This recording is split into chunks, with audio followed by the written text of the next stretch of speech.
Shanti 30/9/2022 ஷூபாபானுடைய இனிமையான மகா வாக்கியம் சாக்காரம் முரளி பாப்தாதா மதுபன். இன்றைய முரளியிலிருந்து கேள்விகள் பார்க்கலாம். முதல் கேள்வி, லௌகீக தந்தை எப்போதும் கள்ளம் கபடமற்றவர் என்று பாபா ஏன் கூறுகிறார்? லௌகீக தந்தை எப்போதும் கள்ளங்கபடமற்றவர் என்று பாபா ஏன் கூறுகிறார்?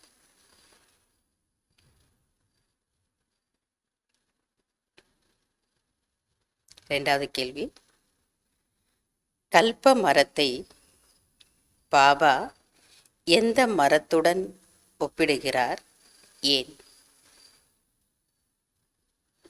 கல்ப மரத்தை பாபா எந்த மரத்துடன் ஒப்பிடுகிறார், ஏன்?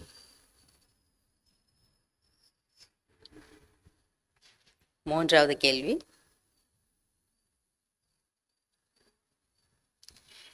இந்த ஆழமான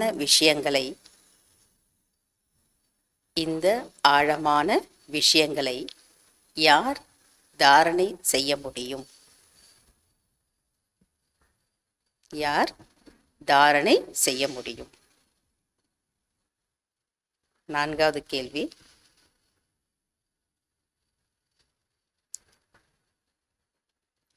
ஆத்மாவை எப்படி அழகானதாக ஆக்க முடியும்? ஆத்மாவை எப்படி அழகானதாக ஆக்க முடியும்? அஞ்சாவது கேள்வி, குழந்தைகளின் நடத்தை எப்படி இருக்க வேண்டும்? குழந்தைகளின் நடத்தை எப்படி இருக்க வேண்டும்?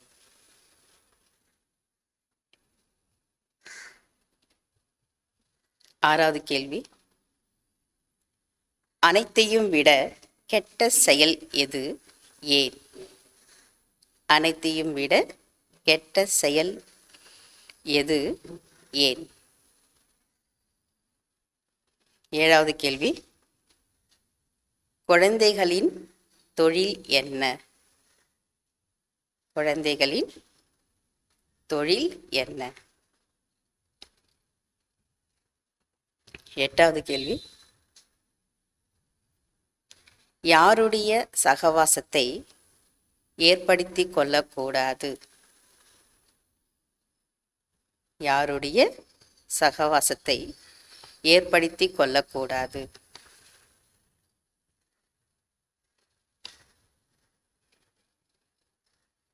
ஒன்பதாவது கேள்வி, எதனுடைய சமநிலையின் மூலம்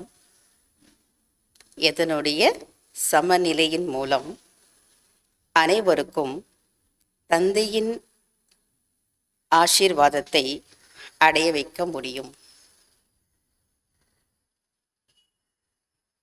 எதனுடைய பேலன்ஸ் அல்லது சமநிலையின் மூலம் அனைவருக்கும் தந்தையின் ஆசீர்வாதத்தை அடைய வைக்க முடியும்?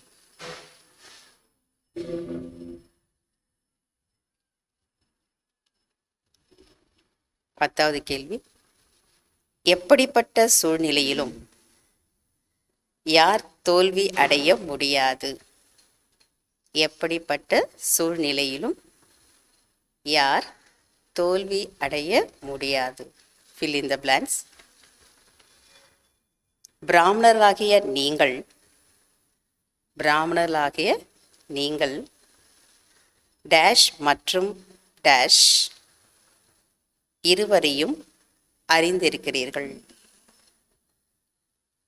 பிராமணர்களாகிய நீங்கள் டேஷ் மற்றும் டேஷ் இருவரையும் அறிந்திருக்கிறீர்கள். இரண்டாவது, டேஷ் உங்களை எல்லையற்ற எஜமானர்களாக ஆக்க முடியாது. டேஷ் உங்களை எல்லையற்ற எஜமானர்களாக ஆக்க முடியாது. மூன்றாவது,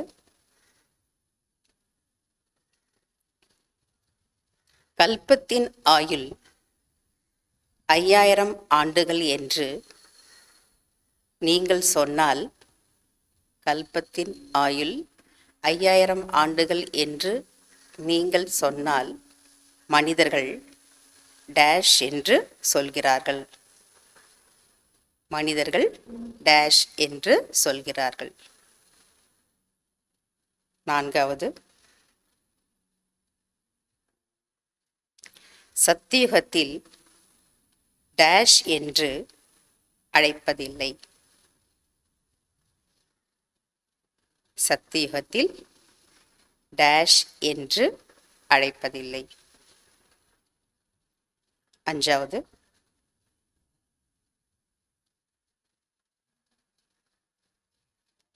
ஒருவரை ஒருவர் கல்லால் அடித்து அடித்து டேஷாக ஆகி இருக்கிறீர்கள். ஒருவரை ஒருவர் கல்லால் அடித்து அடித்து டேஷாக ஆகி இருக்கிறீர்கள். ஆறாவது, டேஷ் நிலையை அனுபவம் செய்யும் போது, டேஷ் நிலையை அனுபவம் செய்யும் போது டேஷ் யுத்தத்தில் நேரம் வீணாகாது. டேஷ் யுத்தத்தில் நேரம் வீணாகாது.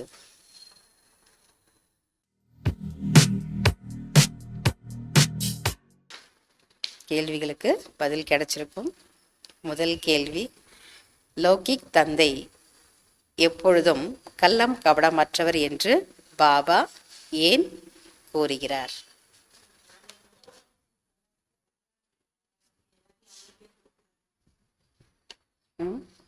குழந்தைகளை பெற்றெடுத்து வளர்த்து உழைத்து பிறகு அனைத்தையும் குழந்தைகளுக்கே கொடுத்து விடுகிறார். யார் கொடுத்துறாங்களா? பிள்ளைகள் பேர பிள்ளைகளுக்கு எல்லாத்தையும் விட்டு சென்று விடுவார்கள். அப்போ எல்லா குழந்தைகளுக்கும், அது பிள்ளைகள் பேர குழந்தைகளுக்காக விட்டு செல்லும். அவங்க என்ன பண்ணுறாங்க? அதுக்காக பொய் பேசி சம்பாதிக்கிறாங்க இல்லையா? பொய் பேசி வருமானத்தை சம்பாதிச்சுட்டு கடைசியில் யார் கொடுத்துட்டு போகிறாங்க? பிள்ளைகளுக்கும் பேரங்களுக்கும் கொடுத்துட்டு போகிறாங்க.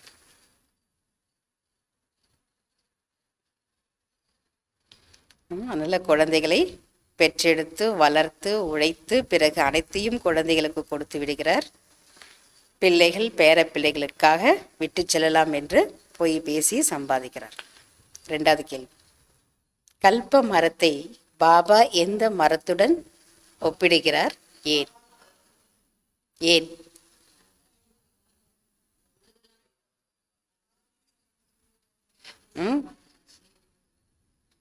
மறைஞ்சிருக்கு. பாபா சொல்றார், ஆலமரத்துடன் ஒப்பிடுகிறார். ஏனென்றால் மற்ற அனைத்து தர்மங்கள் இருக்கிறது, ஆனால் ஆதி சனாத்தன தேவி தேவதா தர்மம் மறைந்து போயிருக்கிறது. மூன்றாவது கேள்வி, இந்த ஆழமான விஷயங்களை யார் தாரணை செய்ய முடியும்? விஷால புத்தி உடையவர்கள்தான் இந்த ஆழமான விஷயங்களை தாரணை செய்ய முடியும். நான்காவது கேள்வி, ஆத்மாவை எப்படி அழகானதாக ஆக்க முடியும்? ஆத்மாவை எப்படி அழகானதாக ஆக்க முடியும்? யோகத்தின் மூலம் ஆத்மாவை அழகானதாக ஆக்க முடியும். அஞ்சாவது கேள்வி, குழந்தைகளின் நடத்தை எப்படி இருக்க வேண்டும்? மிகவும் இனிமையானதாக இருக்க வேண்டும். வாயினால் சதா ஞான ரத்தனங்கள் தான் வெளிவர வேண்டும். மிகவும் இனிமையானதாக இருக்க வேண்டும். வாயினால் சதா ஞான ரத்தனங்கள் தான் வெளிவர வேண்டும். ஆறாவது கேள்வி, அனைத்தையும் விட கெட்ட செயல் எது? ஏன்?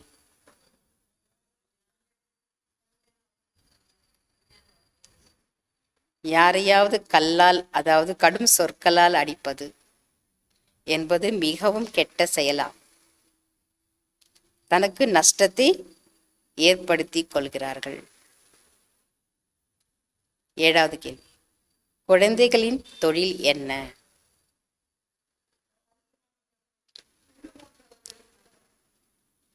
குழந்தைகளின் தொழில் என்ன? முட்களை மலராக்குவது. முட்களை மலராக்குவதுதான் குழந்தைகளின் தொழில்.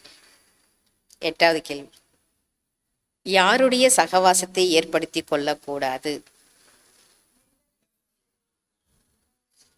நிந்தனை செய்யக்கூடியவர்களின் சகவாசத்தை ஒரு பொழுதும் ஏற்படுத்தி கொள்ளக்கூடாது. 9வது கேள்வி, எதனுடைய சமநிலையின் மூலம் அனைவருக்கும் தந்தையின் ஆசீர்வாதத்தை அடைய வைக்க முடியும்?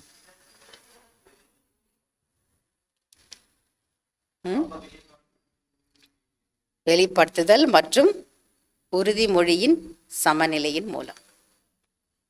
10வது கேள்வி, எப்படிப்பட்ட சூழ்நிலையிலும் யார் தோல்வி அடைய முடியாது? உயிரே போனாலும் உறுதிமொழியை விட்டுவிட மாட்டோம் என்று உறுதியான உறுதிமொழி எடுத்தவர்கள். உயிரே போனாலும் உறுதிமொழியை விட்டுவிட மாட்டோம் என்று உறுதியான உறுதிமொழி எடுத்தவர்கள்தான் எப்படிப்பட்ட சூழ்நிலையிலும் தோல்வி அடைய முடியாது. fill in the blanks. பிராமணராகிய நீங்கள் டேஷ் மற்றும் டேஷ் இருவரையும் அறிந்திருக்கிறீர்கள். பிராமணராகிய நீங்கள் லௌகிக அப்பா மற்றும் பார்லௌகிக அப்பாவை இருவரையுமே அறிந்திருக்கிறீர்கள். லௌகிக தந்தை பற்றி தெரியும், பார்லௌகிக தந்தை பற்றியும் தெரியும். 2வது, டேஷ் உங்களை எல்லையற்ற எஜமானர்களாக ஆக்க முடியாது. லௌகிக அப்பா, டீச்சர், சத்குரு இல்லையா? லௌகிக அப்பா, டீச்சர், குரு உங்களை என்ன பண்ண முடியாதா? எல்லையற்ற எஜமானர்களாக ஆக்க முடியாது. 3வது, கல்ப மரத்தின் ஆயுள் 5000 ஆண்டுகள் என்று நீங்கள் சொன்னால் மனிதர்கள் டேஷ் என்று சொல்கிறார்கள். புத்தியற்றவர்கள் சொல்லலை. கல்ப மரத்தின் ஆயுள் 5000 ஆண்டுகள் என்று நீங்கள் சொன்னால் மனிதர்கள் அது உங்களுடைய கற்பனை என்று சொல்கிறார்கள். அது உங்களுடைய கற்பனை என்று சொல்கிறார்கள். 4வது, சத்தியுகத்தில் டேஷ் என்று அழைப்பதில்லை. சத்தியுகத்தில் சீர்கெட்டு போனவர்களை சீர்திருத்த வாருங்கள் என்று அழைப்பதில்லை. 5வது, ஒருவரை ஒருவர் கல்லால் அடித்து அடித்து டேஷாக ஆகி இருக்கிறீர்கள். ஒருவரை ஒருவர் கல்லால் அடித்து அடித்து கல்லு புத்தி உடையவராக ஆகி இருக்கிறீர்கள். 6வது, டேஷ் நிலையை அனுபவம் செய்யும் பொழுது டேஷ் யுத்தத்தில் நேரம் வீணாகாது.